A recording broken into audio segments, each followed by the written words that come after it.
Good morning, everyone. It's December 13, almost 11 o'clock in the morning. I took yesterday off to let some of this water seep in and not be such a muddy mess and take a break and do some things at home that I really needed to get to. So I am back out here. Probably not going to be a super intense day, but going to get some needed things done. I bought some weatherproofing stuff around that back door and some caulking and things like that. So that's going to be my first plan of attack today, is to get that back door sealed up so that water doesn't get in. And we saw in the last video that there was some water seepage there at the bottom. So I want to get that all filled in, and then it's supposed to rain a couple times in the next week. That way I can see if that's good enough, if it's going to hold the water out and we can feel good about it. And then when we put flooring down and walls and all that stuff, we don't have to wonder or worry. All right, first thing we're going to do is address this guy here. I don't know if it's a problem or not, but I'm going to use this 14 gauge 36 incher piece of steel. I'm going to put it up there, fasten it with a few deck screws and washers. And I'm going to go ahead and take my R38 and I'm going to shove my extra stuff, shove some in this right above the curvature of the door there, because I have a few some loose end stuff here left, and I'll just shove that in there because I'm going to cover it with this piece of steel, and I don't want to have to fight the steel afterwards and put it in there. So I think that should work. And I did get some R15 today for the walls, just one bag, because I might fill this section in here where the wood stove is going to go.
Hopefully that'll be a little bit of reinforcement. I'm going to shove a little bit more insulation in there.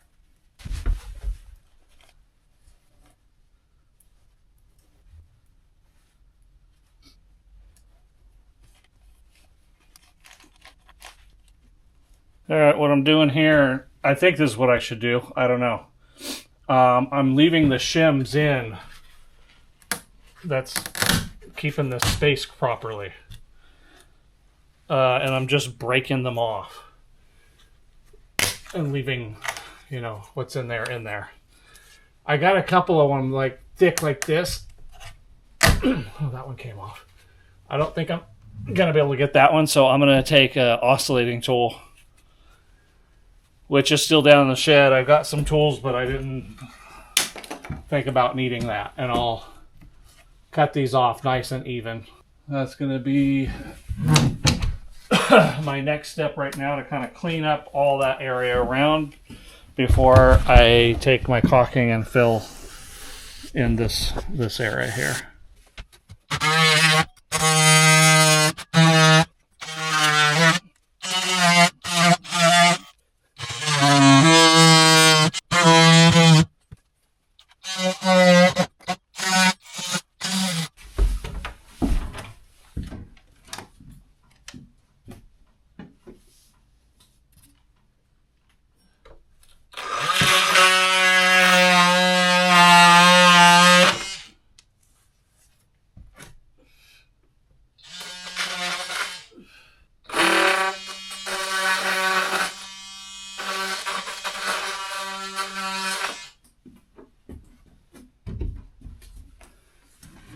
I'm not sure, but I think this tool is a fairly recent invention.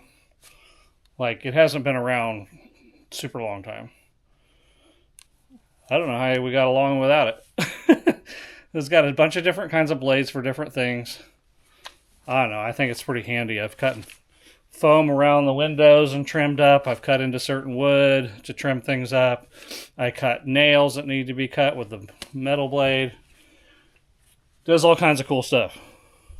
What I'm doing here is going ahead and tighten this down again. I lifted it up to meet the door.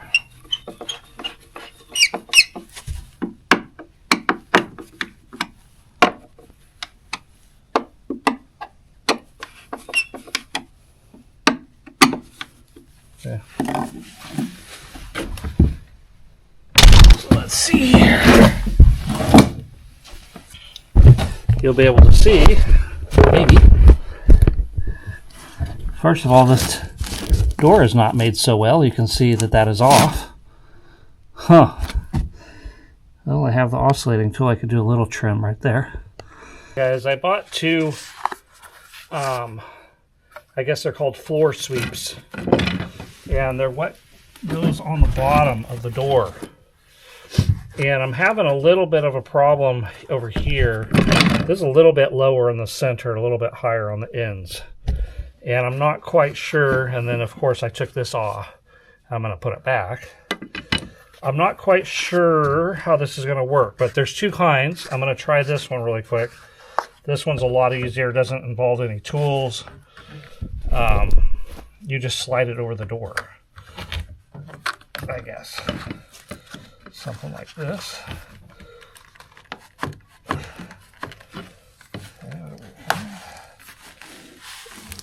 But I honestly think this is going to go too low on the door and it's not going to work.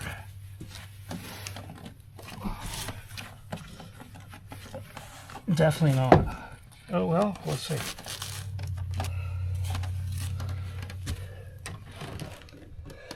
That's not going to work, especially with this thing on it.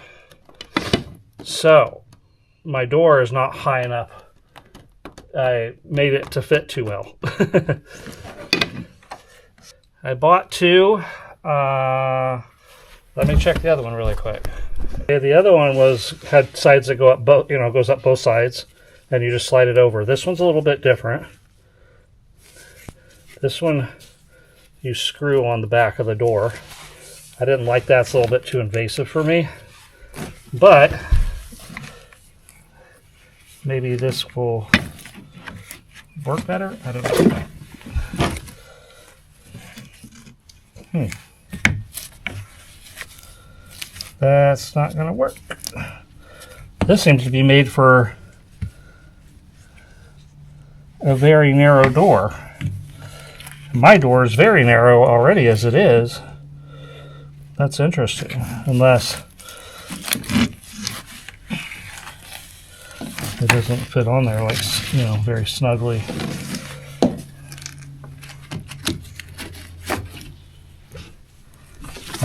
Yeah, this is just not going to work. I'm going to just have to buy like weather stripping, I guess, and put it there. I don't know what else to do, and I don't know that weather stripping is going to be that great of an option. I really like this because it seems to it should keep it out very nicely. I don't know, we'll have to come up with something that works. Because you just don't want hot or cold air going through here, which I don't know if I explained this or not, but the door seems to not go quite. I should have set these in just a little bit further, and the door could have bumped up against this, but again, my inexperience. Yeah, it's too far away, so I'm not quite sure what I can do. The only other option is, which is a possibility, I could take these all off, leave them on the door obviously, and then etch in a little bit further, and that would bring the door up to that. That might be something to consider. I don't really want to have to do all that extra work, but it would be something to consider. And that would bring the door up to here as well, probably more snug. I need to go outside and see what this looks like when the door is closed. Guys, I'm taking you on this journey with me.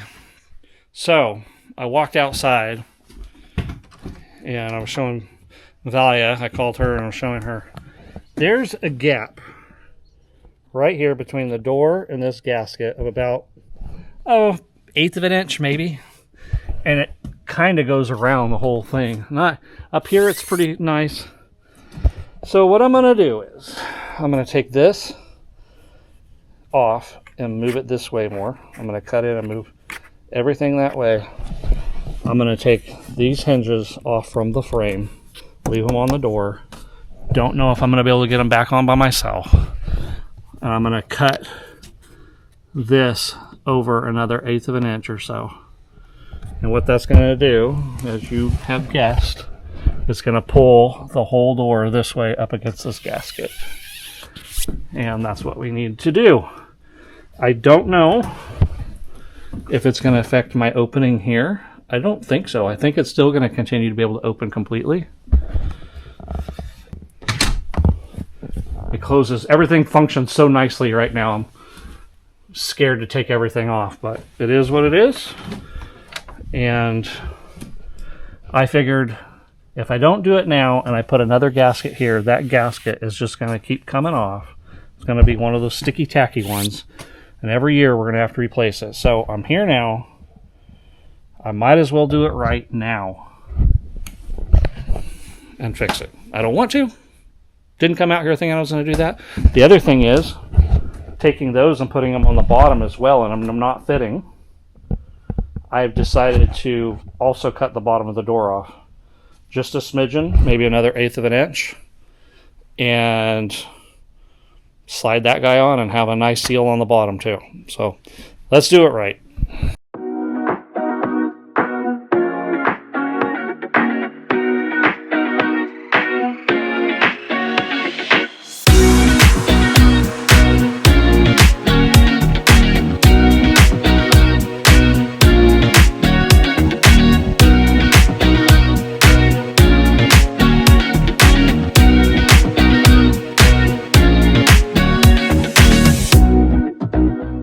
All right, guys, I kind of, I trimmed it all a little bit closer to the gasket. All of it right up to it.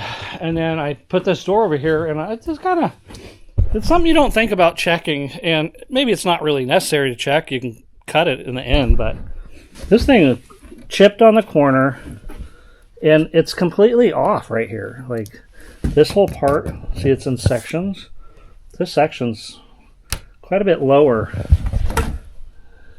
Starting to crack right here too. So I'm going to take and just cut this with my skill saw, so it'll be a little squiggly, but you're not going to notice because it's going to be covered by that gasket there on the bottom, so you won't be able to tell. Oh, I also took a little bit of caulking and filled in all these holes. Hopefully I moved over enough that I won't be hitting these holes. That was my concern. I know that ends up being a problem when you keep going in and out of those holes. It loosens it up. You got to stick a toothpick or something in there to give it something to grip onto. But I hope I came over enough that I don't even use that hole. All right, gotta go get the skill saw and do a little cutting. Okay guys, what I'm doing here is something I kind of doing on the fly. I sliced the bottom of the door off. I hope it's enough, because if it's not, then I'm gonna have to undo all this. But what I'm doing is taking my gun that I put the insulation on with and just putting a couple staples. It said, ooh, that scared me. It flicked some wood out. It says you only have to just slide it on and leave it, but I don't believe that. It was too loosey-goosey. It's made for a lot of different size doors, so it's got play in it. That other one just didn't fit at all. So I could have slid this on after I put the door on, but then I have no way of affixing this to the door except where you can see it. So I didn't want that. I don't even know how long those staples will actually hold. Yeah, so this is just something I'm trying. Hopefully it works. If I could see into the future and I'd know it works, I'd just go ahead and staple this bottom side too. But I figure I could always lift this a little bit and squeeze some caulking inside or something like that. Or also, once it's on, I can open the door and squirt a little bit in this end, squirt a little bit in this end. Hopefully it would be enough. I don't know. It's bizarre that this is like this because there's nothing really holding it on. It said make sure this is to the back. I don't know why it's like this. It seems like this part would have been on the inside so it could stick to the door, but I don't know. It just hangs there. All right, back to trying to hang this door. Okay, guys, my challenge was getting this thing hung up. It was a pain to get these screws in. I don't know why. I'm, so glad we don't do what they call a flathead anymore, basically. The Phillips, they're not good either almost anymore, seems like. I tried a bunch of different bits. I have a lot of bits, and I finally found one that kind of got them in, but now I'm really into those. What are they? I don't know. They're not square heads, but these kind of heads. I don't know what they call those anymore. Starhead? I don't know. That are on the deck screws. I really have gotten used to these. So much more of a cinch. It grabs on and does so much better. They ought to just start making all the screw heads that way. Then you'd only have to have one head and it'd fit everything. Alright, so anyway, it was a challenge. I did move everything back. I did get this thing on the bottom. I think I did just right. I got lucky again. I don't know. I didn't cut too much. I felt like it was pushing it, but I'm not really a fan of how that works, but it is what it is. This is foam, and it's not supposed to come off. It's like that. But I guess it's so if it bumps into furniture or hits anything, it doesn't damage the door so much. Now I wish I would have known it was going to work perfectly, and I would have put a few more staples in the bottom of it, but at least we got a few. I haven't been outside to see how this looks, so let's go outside and see what that looks like. To the door, you're going to see at the same time I am. Hey, I like it. Some of it's got just barely a little bit of white right there, but down here it's nice and smashed it, so it wouldn't have done any good to... It's nice and tight up there. It's in the middle a little bit, but I don't think that's going to be a bad thing.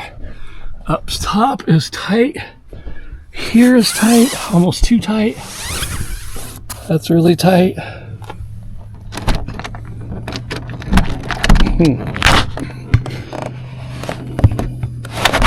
Oh, I know why it's a little bit tight, because this thing pokes out off the door somewhat. Yeah, that's good enough. Better for it to be... Yeah, look at this. This is a nice seal now. I like it. I hope no water gets in. There shouldn't be any water getting in though. So, I'm pretty happy with that. I was like I said, I didn't want to do it. I haven't even started doing really what I planned on doing today. But now that's done right and I can feel a little bit better about it. Alright, let's get back to work, start and do what we wanted to do in the beginning. Okay guys, I'm using something a little bit different than what I use. I use this kind of it's a painter's acrylic. It's cheapy. It's 25 years warranty on it or whatever. It's supposed to work for 25 years. Kind of bottom of the barrel here. What I've been using around outside. I could have easily spent 3 or 4 times this amount. Hopefully it wasn't necessary. We'll find out. That's how you learn, huh? Maybe too late to learn by then, though. But I did buy a higher end stuff for around the door. This is about 3 times the amount that costs. This is a superior flexibility and crack proof. Seals joints up to 2 inches wide. So this is a little bit, more high end, I feel like. And I wanted to make sure that it's not going to give out. This is serious stuff here. Outside is just kind of to seal it, but this is giving some strength to it as well, So this is a door frame.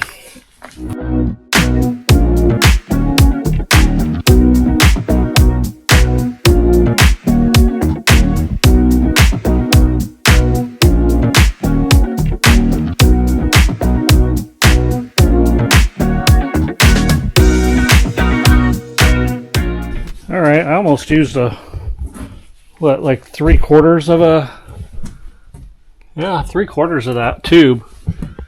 And I didn't do perfect, but I tried to do a pretty decent job. I got a good seal around all that. All the way up and down. And remember, we're going to have, I need to put more right here. I see that at this angle. I didn't see it from the higher angle. I'm also going to put it from the outside, obviously. When I go out there and do that trim, I'll fill in this really well. We don't want any water or any air going through here. So, that looks better. Then, of course, we'll have drywall against this and trim around. So, that'll help with any airflow, but we don't want any water getting in. And water ruin anything, right? So anyway, I'm liking what I'm seeing. I'm liking how this all turned out. It's pretty tight, which is good. Doesn't leave too much room for air and all that and water getting through. So hopefully this turns out to be pretty good. All right, I got the pink stuff out. This is what goes in the walls, R15, when you have 2x4 studs.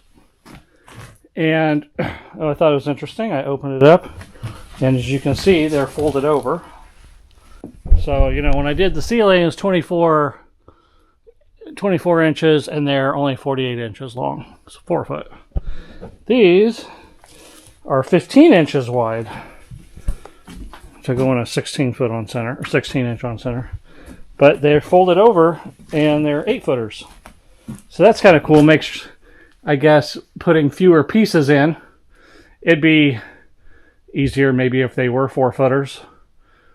It'd be easier to deal with, but you get more solid piece going in. So let's give this a shot. Get this in behind the wood stove. All right, guys, definitely easier to work with. So much thinner. I gotta be careful I don't cut through the paper. It's definitely easier than doing stuff above your head.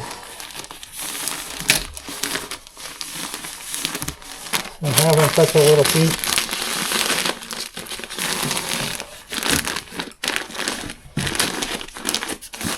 Not all 16 on center. That's the part that's going to slow me down, because you have extra pieces here and there for door frames and windows, and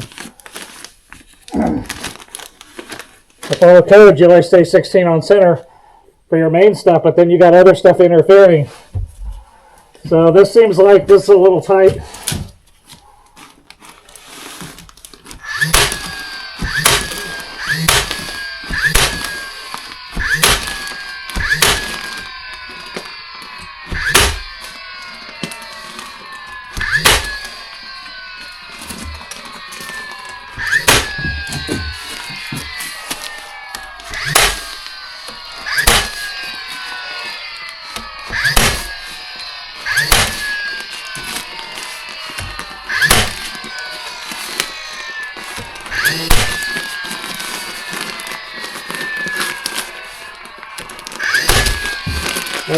this is going to handle, like they say, it shouldn't really be squashed. So hopefully I'm not losing a bunch of insulation, like power.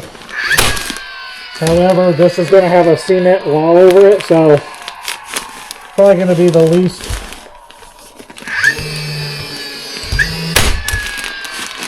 the insulation will be playing the least amount of role. But definitely other places is going to matter.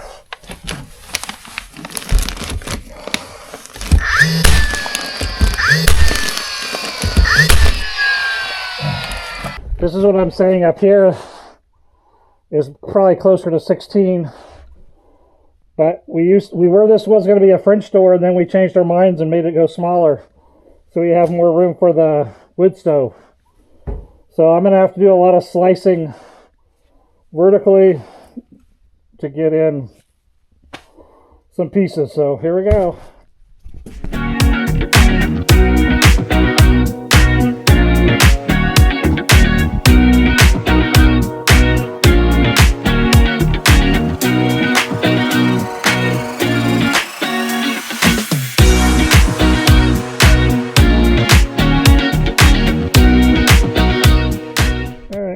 We're getting there. These two little pieces here, a skinny strip up that, and everything above the window or door. That's what I'm going to do right now. Alright guys, I am winding it up for the day. I got these 2x3s today at Home Depot as well. Those are going to frame my floor and my wall for our concrete. Or cement, whatever it is. You won't be able to see the lines very well, but I've drawn out. I needed to draw out exactly what the manufacturer of the wood stove requires. And then I drew that out, and then now I know how many pieces of backer board I need, cement board I need to put on the ground. And we're going to do that first. I read, I don't know if it's have to, but it says it's best to do the floor first. So we'll do the floor first and then we'll figure this out. But I'm pretty much planning on going to right here, inside of this 2x4 and the inside of this 2x4. And that way we leave room for trim around the window and around the door. So I finished out the one bag of insulation that I had. So I did all here, all this, and all the way along the bottom. I've been figuring this out in the wood stove. Now I gotta put some tools away. Alright guys, almost 5 o'clock. The camera doesn't show it, but it is a lot darker every time than the camera shows. I guess the camera's got something built in that brings some light to things. I only have a 6-foot bed on my Tundra, but I was able to get all the leftover insulation in instead of having to take my trailer. That's awesome. I'm going to return this back to Home Depot tonight and see if I can get some money and pick up some other supplies that'll give me something else to do tomorrow.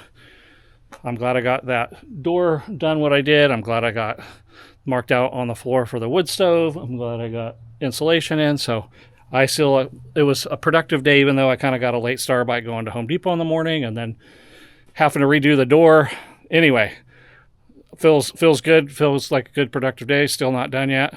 I will see you guys the next time I'm out here, which is most likely going to be tomorrow.